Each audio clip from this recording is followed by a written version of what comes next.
Hello everyone, आप सभी का मेरे चैनल पर स्वागत है। आज हम लोग types of swing tools and equipments के बारे में जानेंगे।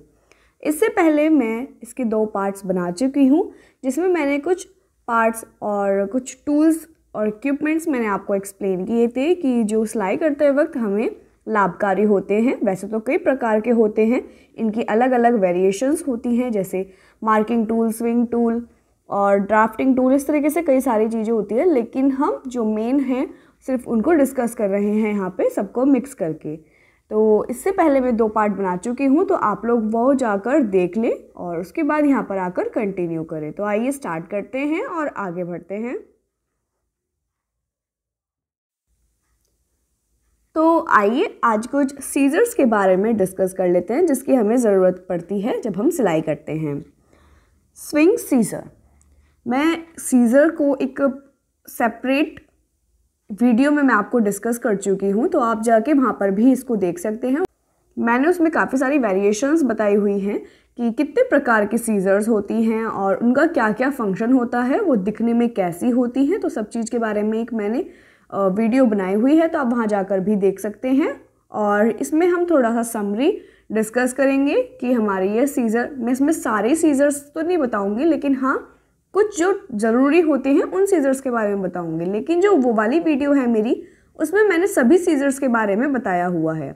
आइए तो स्टार्ट करते हैं। ये है हमारी स्विंग सीज़र, जो हमें सिलाई करते वक्त ज़रूरत पड़ती है। Sharp swing shears help keep your cutting accurate while preventing hand fatigue. जो शार्प स्विंग शीयर होती है, शीयर हमारे छोटे में आती है, सीज़र हमारी बड़ी होती है, तो ये हमारी मदद करती है एक्यूरेट कटिंग करने में और हमारे हैंड को बहुत ज़्यादा हेल्पफुल रहती है। जैसे कि आप इसमें देख सकते हैं कि इसमें प्लास्टिक लगा होता है चारों ओर, नीचे की जहाँ पर हम इसको पकड़ते हैं, जिस तरफ से हैंडल पे, वहाँ पर प्लास्टिक लगा होता है, तो कि ये हेल्पफुल होती है और वेट में भी बहुत ज़्यादा हल्की होती है। तो इसकी मदद से हम ईज़िली वर्क कर पाते हैं। लेकिन जो हमारी हैवी सीज़र्स होती हैं और जो एक्चुअल सीज़र होती हैं, जो हमारी कंपनीज़ में, मैन्युफैक्चरिंग कंपनीज़ में वर्क करते हैं जिससे हम, वो बहुत ज़्यादा हैवी होती हैं। वैसे उसमें भी काफ़ी सारी वेरिएशंस आती हैं, लेकिन वो अलग होती हैं और ये वाली सीजर्स अलग होती हैं। Generally it's worth it to choose a high quality pair of scissor and spend a little more money to start. जब भी आप अपनी सीज़र खरीदें तो हमेशा इस चीज़ का ज़रूर ध्यान रखें कि वो आपके हाथ में आपको रिलैक्स दे रही है या नहीं दे रही है। ऐसा ना हो कि आपको चुभ रही है और अगर आप लेफ़्ट हैंडी हैं तो आपने राइट हैंडी तो नहीं ले ली। तो ये सब चीज़ का भी ध्यान रखना ज़रूरी है, क्योंकि हमारी लेफ़्ट हैंडी सीज़र भी आती हैं। जो लेफ़्ट हैंडेड स्टूडेंट्स होते हैं या लेफ़्ट हैंडेड होते हैं पर्सन्स, उनके लिए हमारी लेफ़्ट हैंडेड सीज़र आती है, जो उसका हैंडल थंब जो होता है, थंब वाला जो हिस्सा होता है, वो उसमें अपोजिट साइड होता है। तो इस चीज़ का भी ध्यान रखकर अपनी जो सीज़र है उसको लें। और जो ये भी ध्यान रखें कि जब भी आप मनी डाल रहे हैं तो किसी अच्छी सीज़र पर ही मनी डालें, ताकि वो आपकी लाइफ टाइम काम आए। ये ना हो कि कुछ टाइम यूज़ किया और फिर आपको फेंकनी पड़ जाए, उसकी जो ब्लेड्स होते हैं वो घिस जाएंगे। ब्लेड्स हमेशा जो सीज़र होती हैं उसके शार्प हो जाते हैं, लेकिन कुछ सीज़र्स होती हैं जिसमें ब्लेड शार्प नहीं होते। तो इन सब चीज़ का ध्यान रखते हुए आपको सीज़र परचेज़ करनी चाहिए। Using fabric scissors on anything other than fabric will dull them, causing even uneven cutting, shaded fabric and hand fatigue। तो जो हमारी जो सीज़र्स होती हैं, अगर आप अच्छे से नहीं लेंगे तो वो हमारे बेकार कटिंग करेगी, हमारे फैब्रिक को ख़राब कर देगी। उसमें बहुत ही ज़्यादा जिगजैग सी शेप आएगी, कहीं से कहीं तक ले जाएगी और आप भी फ्रस्ट्रेट हो जाओगे, इरिटेट हो जाओगे कटिंग करते करते, और ये सोचोगे कि मैं आज के बाद सीज़र से कटिंग करूँगी ही नहीं, मैं फैब्रिक कटिंग करूँगी ही नहीं। तो इसलिए हमेशा इस चीज़ का ध्यान रखें ताकि आपको काम करने में इंजॉयमेंट भी आए। ये ना हो कि आप फ्रस्ट्रेट हो गए हो, दुखी हो गए हो, थक गए हो काम को करते करते। तो अपने जो टूल्स हैं, जब भी आप एक बार पैसा खर्च करें तो अच्छे ही टूल्स पे अपना पैसा खर्च करें। ये ना हो कि लोकल क्वालिटी के आप लोग प्रोडक्ट्स ले लें और फिर वो आपको बाद में परेशान करें। अब तो आप सस्ते में ले लोगे, स्टार्टिंग में एक दो फैब्रिक अच्छे से कटिंग कर देंगे, आपको उस टाइम पर प्रॉब्लम नहीं होगी, लेकिन फिर बाद में जब वो घिस जाती है, थोड़ी सी डल हो जाती है। एक तो सबसे बड़ी चीज़ जल्दी डल हो जाती हैं, जो लोकल क्वालिटी की सीज़र्स होती हैं वो जल्दी डल हो जाती हैं। तो इन सब चीज़ का ध्यान रखते हुए हमें सही प्रोडक्ट पे अपने मनी इन्वेस्ट करनी चाहिए। It's a good idea to keep them tucked away with swing tools and teach family member never to use your good scissors. हमेशा ध्यान रखें कि जो आपकी सीज़र है वो हर एक वर्क के लिए अलग होनी चाहिए। जैसे कि मैं हमेशा बोलती हूँ कि हमारे हर एक वर्क के लिए सीज़र्स जो हैं वो अलग अलग होनी चाहिए, अलग अलग वर्क के लिए। जैसे आप पेपर के लिए कर रहे हैं यूज़, तो वो पेपर के लिए ही सीज़र होनी चाहिए, उससे आप सिर्फ पेपर के लिए ही कटिंग करेंगे। किचन सीज़र है तो वो सिर्फ और सिर्फ सेपरेटली किचन के लिए ही होनी चाहिए। ये ना हो कि आप उससे फैब्रिक कटिंग करने बैठ गए हैं या पेपर कटिंग करने बैठ गए हैं, क्योंकि जो सीज़र की होती है उसमें हमें दूध और ये सब चीज़ कटिंग करनी होती है। आपके नमकीन है, बिस्किट है, इनके आप रैपर्स को कटिंग करते हो तो प्लास्टिक की मटेरियल आप कट करते हो। तो अगर आप पेपर भी कट करने लगोगे, फैब्रिक भी कट करने लगोगे, तो वो चीज़ वर्क करेगी ही नहीं, आपके जो प्लास्टिक्स हैं उसको कट करेगी ही नहीं। और अगर आप उससे फैब्रिक भी कट करना चाहेंगे तो फैब्रिक भी कट नहीं करेगी, वो दोनों ही चीज़ के लिए बेकार हो जाएगी। क्योंकि मैं एक्सपीरियंस से बोल रही हूँ, मेरी एक सीज़र थी और मैंने उससे हर एक चीज़ कटिंग करी। मैं उससे पेपर भी कटिंग करती थी, थ्रेड्स भी कटिंग करती थी। फिर वो उस टाइम पर तो सब चीज़ यूज़ करती थी, मतलब सब चीज़ को कट कर देती थी ईजिली और बहुत शार्पली कट कर देती थी।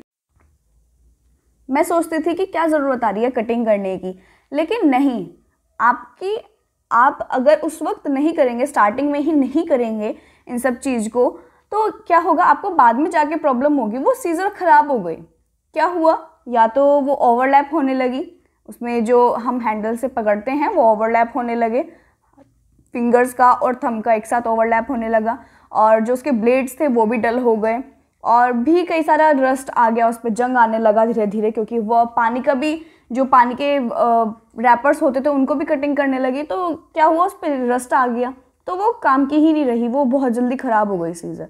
तो इसलिए हमेशा इन सब चीज़ों का ध्यान रखिए। कुछ छोटी छोटी टिप्स होती हैं जो कि हमें हमेशा ध्यान रखनी चाहिए, और साथ ही अपनी फैमिली को भी बोले कि उस सीज़र को किसी और चीज़ के लिए यूज़ में ना लाएं, क्योंकि आप लोगों की सीज़र, सब भाई सीज़र्स फैमिली में रहते हैं तो सीज़र साथ में ही रहती है, तो क्या होता है कि फैमिली में से कोई भी मेंबर यूज़ कर लेता है, तो सबको इस चीज़ का हमेशा बोल दें, हमेशा उनको टीच कर दें इस चीज़ को लेके कि इस सीज़र का उपयोग किसी और चीज़ में ना करें, अदरवाइज सीज़र ख़राब हो जाएगी।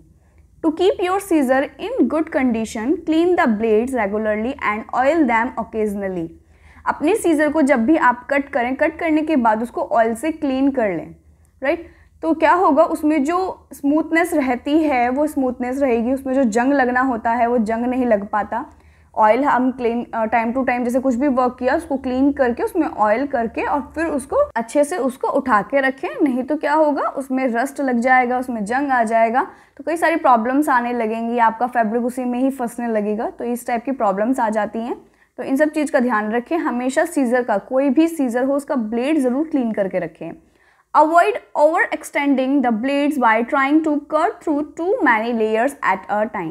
आप सीज़र की मदद से ये कोशिश ना करें कि सीज़र शार्प है तो स्टार्टिंग में आप 3 से 4 लेयर अपनी कटिंग कर दें, नहीं, ऐसा मत करें, क्योंकि उससे भी ब्लेड डल हो जाते हैं। जो सीज़र जितने फैब्रिक कटिंग करने के लिए होती है, मैंने जैसे आपको एक पिछली वीडियो में, मेरी एक वीडियो है, मैंने उसमें बताया भी था कि सीज़र से हमेशा इस चीज़ को लेके आपको परचेज़ करना चाहिए कि आपको किस टाइप का वर्क करना है।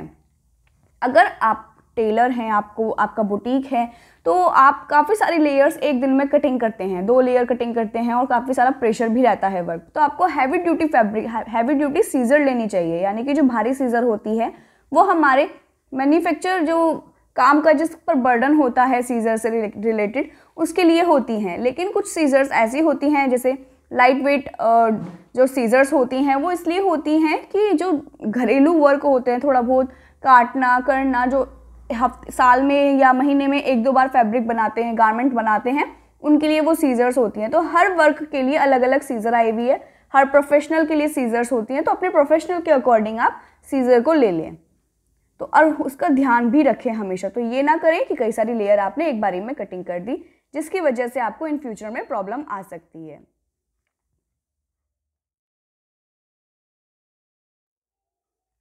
देन नेक्स्ट आती है हमारी पिंकिंग शीयर। पिंकिंग शीयर क्या होती है? पिंकिंग शीयर हमारे, जब भी हमें कोई फैब्रिक में, अपने गारमेंट में डिज़ाइन दिखाना है, तो वो हम इस सीज़र की मदद से दिखा सकते हैं। जैसे कि आप इस सीज़र में देख सकते हैं कि जिगजैग इसके तीत होते हैं, इसके जो ब्लेड्स होते हैं वो जिगजैग फॉर्म में होते हैं। इस टाइप की जो पिंकिंग शीयर होती है वो हमारी पेपर की भी आती है और फैब्रिक की भी आती है। तो इस चीज़ का भी ध्यान रखें, फैब्रिक की अलग रखें और पेपर की अलग रखें, अदरवाइज सीज़र ख़राब हो जाती हैं, जैसे कि अभी मैं बता रही थी आप लोगों को। तो ये हमारी पिंकिंग शीयर फैब्रिक कटिंग सीज़र होती है जो कि जिगजैग फॉर्म में आपके फैब्रिक को कटिंग करती है। Pinking shear have jagged blades that fit together to cut a saw tooth edge on your fabric. तो इसमें दोनों ही तरफ तीत होते हैं, जैसे कि हमारे तीत होते हैं,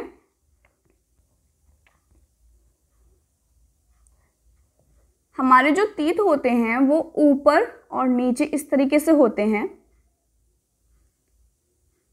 इस तरीके से हमारे तीत होते हैं। तो हमारी सीज़र के भी तीत इसी तरीके से होते हैं ताकि वो एक दूसरे के अंदर इस तरीके से फंस जाएं, राइट। तो ये जो हमारे होते हैं ये 100 तीत एज होते हैं। इसकी जो पिंकिंग शीयर जो होती है, इसके जो तीत होते हैं कट करने के लिए फैब्रिक को या पेपर को, वो इसी टाइप के होते हैं।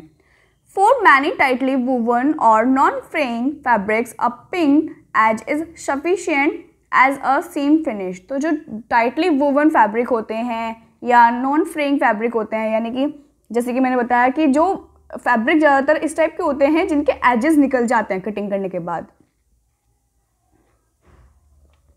जो धागे होते हैं फैब्रिक के वो निकलने स्टार्ट हो जाते हैं।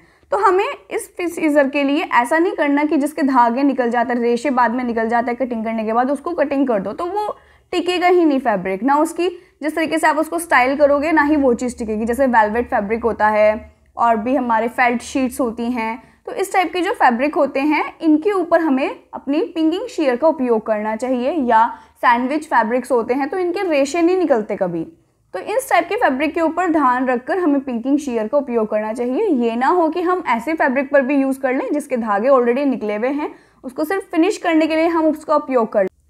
नहीं, ऐसा नहीं करना है, अदरवाइज आपका फैब्रिक बचेगा ही नहीं और वो जो एजेस की वजह से आपका फैब्रिक ख़त्म होता चला जाएगा। क्योंकि आप लोगों ने देखा होगा जब फैब्रिक होता है वो पूरे एक ही फैब्रिक से बना होता है। अगर हम एक फैब्रिक हमारा एक ही धागा एक ही धागे से बना होता है, एक ही यार्न से, पूरा का पूरा उसी से वीव हो रहा होता है, वेफ्ट और वाप, तो हमारा अगर एक धागा निकल जाता है तो पूरा का पूरी फैब्रिक में से धागा अपने आप ही निकलना स्टार्ट हो जाता है। तो इसलिए इस चीज़ का ध्यान रखें, जिनके धागे निकल रहे होते हैं उसको ओवरलॉक कर दें और जिनके धागे नहीं निकलते उसको फेल्ट शीट सीज़र की मदद से, पिंकिंग शीयर की मदद से उसको फिनिश कर लें।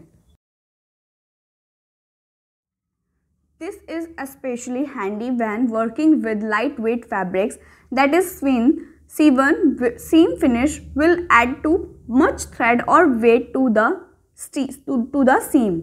जो हमारी स्पेशली हैंडी जो सीजर्स होती हैं वो वर्क करती हैं, वो थोड़ी लाइट वेट होती हैं, फैब्रिक के अकॉर्डिंग थोड़ी लाइट वेट होती हैं और जो लाइट वेट फैब्रिक्स होते हैं उसको भी कटिंग करती हैं। जो इस टाइप की स्पेशल सीजर्स होती है, जैसे पिंकिंग शीयर फैब्रिक, पिंकिंग शीयर जो सीज़र होती है इसमें जैसे आपके तीत जो होते हैं वो 100 तीत होते हैं, तो इसलिए जो ये स्पेशल टाइप की सीजर्स होती हैं ये सिर्फ और सिर्फ जो लाइट वेटेड फैब्रिक्स होते हैं उनको कटिंग करते हैं।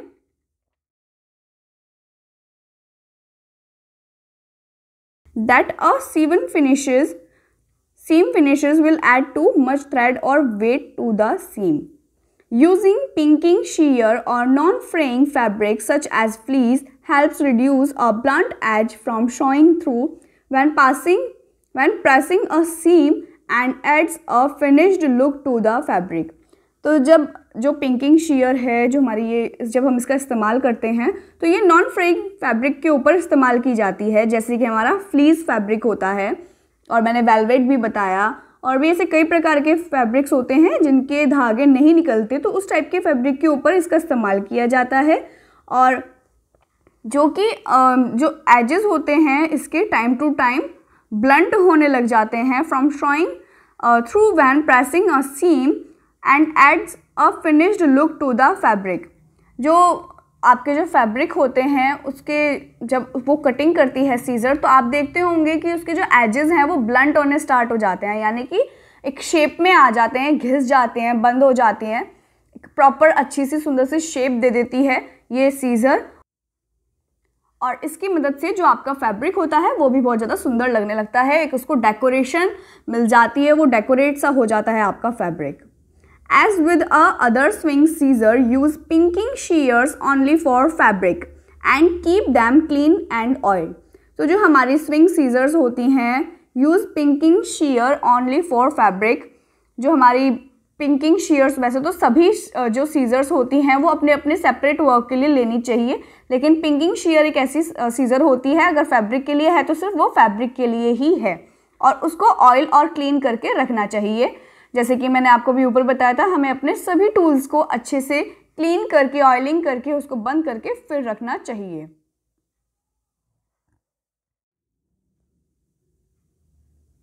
तो ये थी हमारी 2 टाइप्स ऑफ सीजर जो कि मैंने आपको बताई, पिंकिंग shear और हमारी नॉर्मल सीजर जो होती है। ये 2 प्रकार की सीजर हम ज़्यादा अपने कपड़े में उपयोग करते हैं। हमारी एक पेपर सीजर होती है जो कि हमारे पेपर को या पैटर्न को कट करने में उपयोग की जाती है। तो ये भी हमारी जो नॉर्मल सीजर होती है इसी की प्रकार की होती है। तो हम इसको 2 सीजर ले सकते हैं, अपने पास पेयर रख सकते हैं, जो कि एक हमारा फैब्रिक के लिए होता है और एक हमारा पेपर के लिए होता है।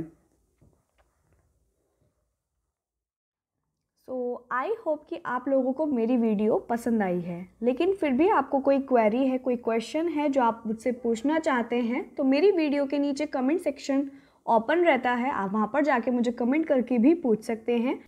अदरवाइज नीचे एक डिस्क्रिप्शन बॉक्स होता है जिसमें जाके आप देखेंगे कि वहाँ पर मेरी इंस्टा आईडी का लिंक मैंने शेयर किया हुआ है। अदरवाइज़ मैं वीडियो में भी साथ के साथ शेयर करती हूँ अपनी आईडी का नेम, जिस नेम से मेरी आईडी होती है। आप वहाँ से भी नेम लेके आप एंटर करेंगे तब भी मेरी आईडी खुल जाएगी। अदरवाइज़ नीचे लिंक तो होता ही है, उस पर एकदम क्लिक करेंगे तो आईडी मेरी खुल जाएगी। आप वहाँ पर जाकर मुझसे कोई भी क्वेश्चन या किसी भी तरह की आपको क्वेरी है वीडियो से रिलेटेड या उस कंटेंट से रिलेटेड, आप मुझसे इजीली पूछ सकते हैं। तो आई होप कि आपको वीडियो अच्छी लगे और समझ में आए, और जो भी क्वेरी हो वो आप मुझसे इजीली पूछ सकते हैं। So thank you. आप मेरी वीडियो को लाइक, शेयर और सब्सक्राइब ज़रूर करना मेरे चैनल को। Bye bye.